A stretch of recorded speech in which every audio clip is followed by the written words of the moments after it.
Olá, eu sou a professora Ana Maria Klein, responsável pela disciplina Sociologia da Educação. Na aula de hoje, nós vamos discutir qual é o objeto da Sociologia da Educação, do que se trata, né? Quando nós pensamos em Sociologia da Educação, qual é a discussão que se trava?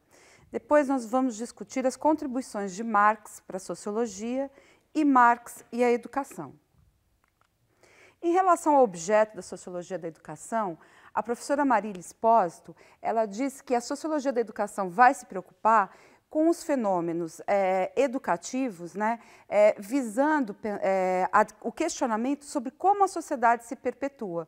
Então, quais são os mecanismos, né, que nós temos de produção e de reprodução na sociedade e como é que a educação interfere nesses processos que a sociedade se constitui, né? Como é que a educação, e especificamente aí uma instituição educativa que é a escola, né? Como é que ela interfere nesse processo do ser humano dentro da sociedade e nos mecanismos de produção da sociedade, né?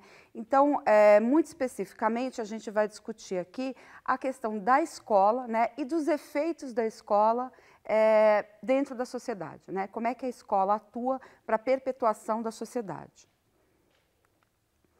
A Sociologia da Educação, né, principalmente no século XX, ela tem um objeto muito focado, que é a sociedade escolarizada, né? A autora Heloísa Fernandes vai dizer que, no século XX, a instituição escolar ela tem um peso tão grande no universo educativo, né, que a maioria dos trabalhos na Sociologia da Educação vão discutir a questão da escola.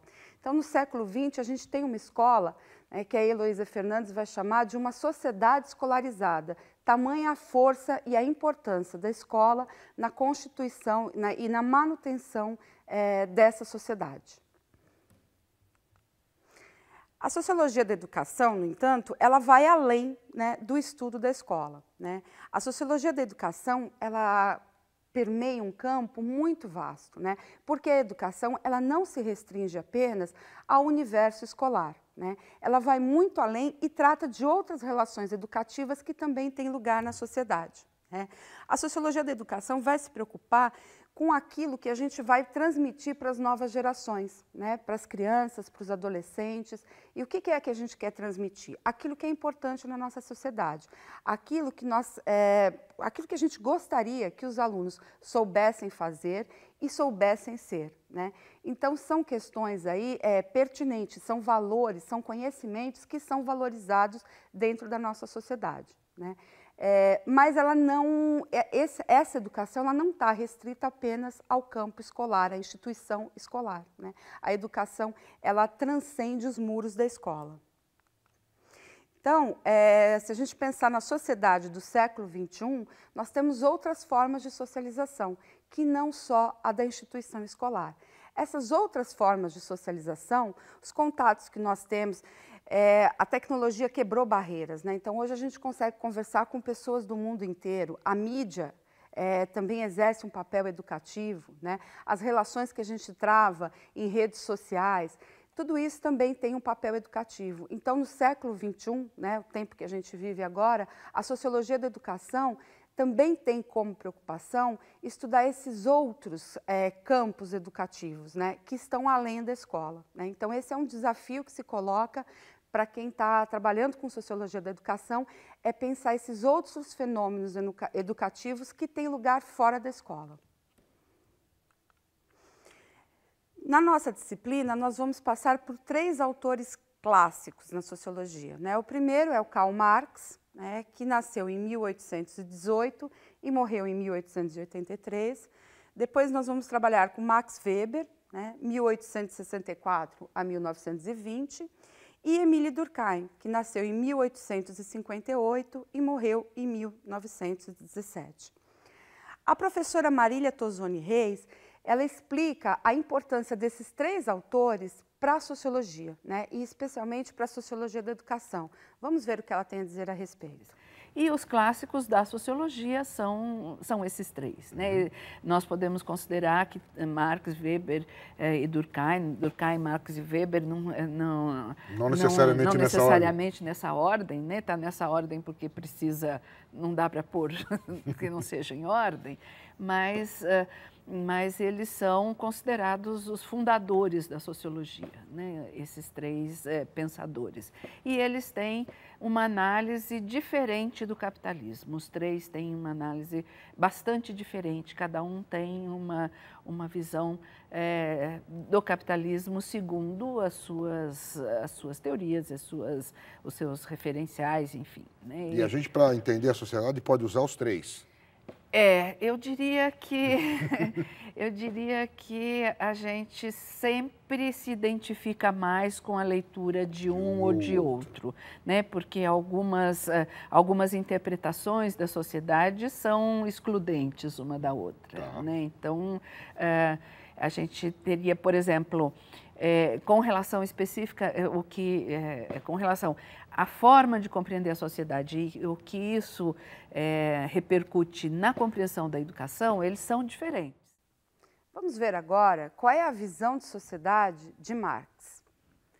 Para Marx, uma sociedade se identifica pelas relações de produção, ou seja, como os seres humanos transformam o mundo por meio do trabalho e, sobretudo, pela relação que os seres humanos estabelecem com os meios de produção.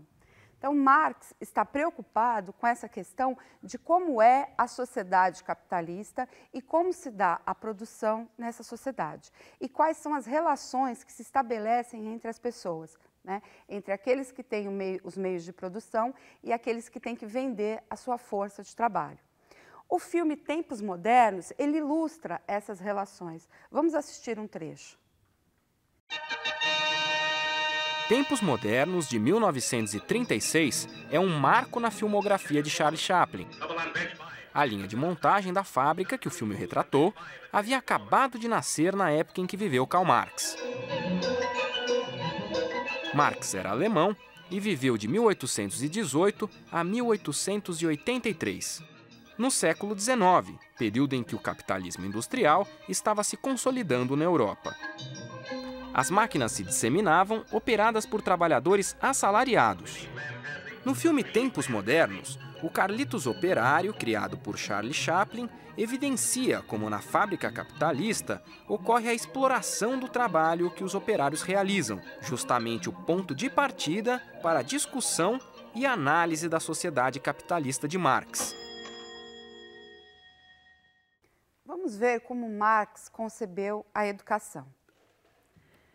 Marx não trabalhou especificamente com a educação, né? Tanto Marx quanto Engels, né, eles se preocuparam em destacar as relações do mundo do trabalho, né? Mas a educação acaba aparecendo nos textos deles por meio da preocupação que os dois têm com a construção de um ser humano que possa desenvolver suas potencialidades físicas e espirituais, né? E que isso seja feito com o ser humano se libertando do domínio do capital. Ou seja, há uma preocupação dos dois autores em pensar em como é que a educação pode atuar num sentido de transformar esse ser humano num ser humano crítico, né? Um ser humano que perceba as relações que estão por trás da sociedade capitalista, né, que perceba as contradições dessa sociedade, um ser humano que possa desenvolver plenamente as suas potencialidades.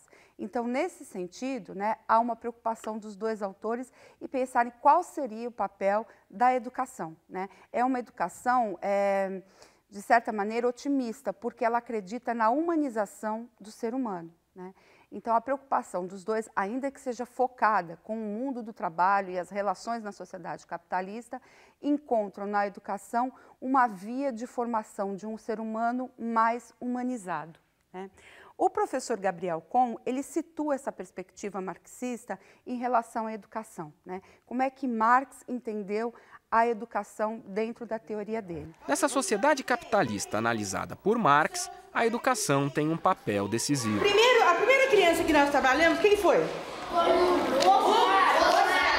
Ele não tem, pessoalmente, uma reflexão sistemática sobre educação. Mas a tendência maior do Marx e dos seus seguidores é de desenvolver uma visão crítica sobre os limites da educação na sociedade contemporânea, que, no entender deles, estaria demasiado voltada para a reprodução das condições já dadas de vida social e não suficientemente voltada para criar indivíduos capazes exatamente de ir além, de transcender isso, né?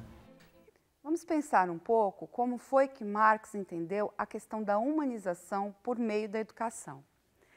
Marx, né, entre a combinação aí desse mundo do trabalho, que foi objeto de estudo dele, e a escolaridade, né, ele formulou o cerne da sua concepção educacional. Ou seja, ele entendia que era possível que, por meio da educação, aliada à praxe social, nós pudéssemos formar um ser humano novo, consciente das suas potencialidades históricas. Ou seja, Marx, então, atribui um papel importante à educação, na medida que essa educação ela pode tornar o homem mais humano, ela humaniza o homem. Nós nascemos biologicamente seres humanos, mas nós nos construímos humanos ao longo do nosso processo de vivência na sociedade. Então, nós vamos nos construindo socio-historicamente como humanos. Como é que a gente faz isso? Por meio do desenvolvimento das nossas potencialidades. Então, o processo de humanização é o desenvolvimento dessas potencialidades, né, que alia a questão da escolarização com o mundo do trabalho e com a praxe social, né? Essa praxe social é mais do que participar da sociedade, é participar de uma maneira crítica, consciente, né? Então, a humanização tem esse papel de tornar o ser humano pleno em suas potencialidades, né? Então, nesse sentido, Marx é um otimista em relação à educação. A educação fundamentada nos princípios do pensamento marxista é uma educação que instrumentaliza o sujeito para na prática social, o sujeito lutar. Humaniza Humaniza no sentido de apropriação. A humanização que o Marx coloca é muito mais profunda do que a maioria das pessoas, ou que o senso comum, né, costuma dizer. É humanização no sentido mais profundo, que é garantir que o homem torne-se efetivamente homem, né? Então, humano, esse né? Humano, não humano nesse sentido do senso comum de ser mais bonzinho. Não, mas humano, né? no sentido de conviver com o outro. De humanidade, no sentido pleno de humanidade, do desenvolvimento pleno das possibilidades de ser humano. Com a explicação da professora Marília Tozoni Reis, acho que fica bem claro a importância da educação dentro da concepção marxista. Ainda que esse não tenha sido um tema central no trabalho de Marx e Engels, ele tem uma importância grande quando a gente pensa nesse processo de humanização do ser humano, né? Porque a educação pode, né, despertar ou desenvolver essas potencialidades humanas. Acredito que a aula de hoje trata de um tema muito complexo, né? Trouxe aqui linhas gerais desse pensamento e indico para vocês 2 autores que eu utilizei para destacar as ideias principais. Esses autores vão estar na plataforma, né? E vocês podem acessar os textos. O texto A Educação na Perspectiva Marxista, uma abordagem baseada em Marx e Gramsci, né? Que é do Ferreira e do Bittar, e o texto da professora Marília Pontes Espósito, que é uma perspectiva não escolar no estudo sociológico da escola, que vocês também podem acessar pela plataforma. Agradeço a atenção de vocês e espero que vocês façam boas leituras sobre o tema.